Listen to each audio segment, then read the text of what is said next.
We're with Roxanne Spruance, and today we're talking about bellies, but not pork belly, because there's a lot of belly you can use. Yes, every animal has a belly, obviously, but it's utilizing them in different ways. And so why are people obsessed with pork belly, but also why have we not really delved into other bellies as much?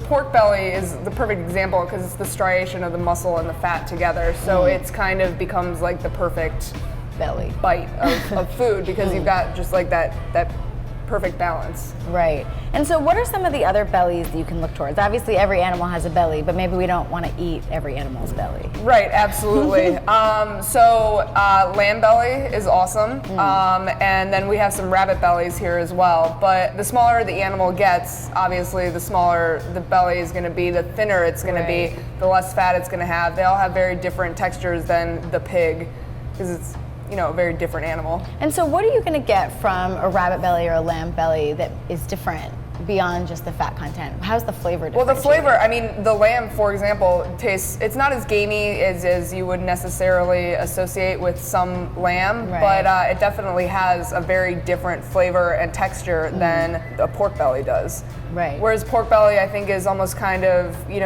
neutral in flavor at times, which is why it does so well in braises and curing and smoking, whereas some of the other game bellies have an intrinsically different flavor to them that you can work with. If people wanted to try cooking belly at home, are there certain bellies that people should start with if they've maybe tried pork belly before and they're saying, okay, I want to go to my butcher and ask for a particular one? Is there one that home cooks can tackle a little bit easier? When you're doing all whole animals in-house, you're left over with all of these parts. Right. So when you go to the butcher, they might look at you like you're a crazy person for stuff like this. But a lot of times, if you find a butcher that's doing whole animals, you can ask them to save these parts because a lot of this would just get ground and become ground lamb or go into sausage or whatever. That's like a typical application for that. Lamb's a good one because it's thinner.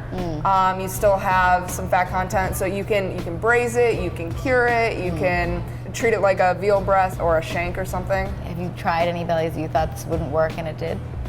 Well, these rabbit bellies, I was trying to think of like what to do with them because they're paper thin. So if you stuff something in this and then make like a little pouch for it, tie it together, cook it, sear it, whatever you want to do. And no one would even guess that it's a belly. Right. And what about poultry or seafood? Fish bellies are some of the best part of the fish. So after you fillet the fish under the dorsal fins, the belly's down there. So on your fattier fish, it's like an awesome like marbled part. So it's it's like sushi. Like you go and like the otoro and the chutoro is really good tuna belly because that's like where all the fat kind of goes through. Right. Yeah. So salmon belly is delicious. Hamachi, any tunas, even like mackerel and some of like the more oilier fish are really, really good. You can take these like salmon bellies because they're so fatty and just score them. And it's a Japanese technique, but you score it and then you just hit it with a blowtorch. So you're kind of like rendering out like a little bit of the fat, but like still like leaving that fish kind of raw underneath.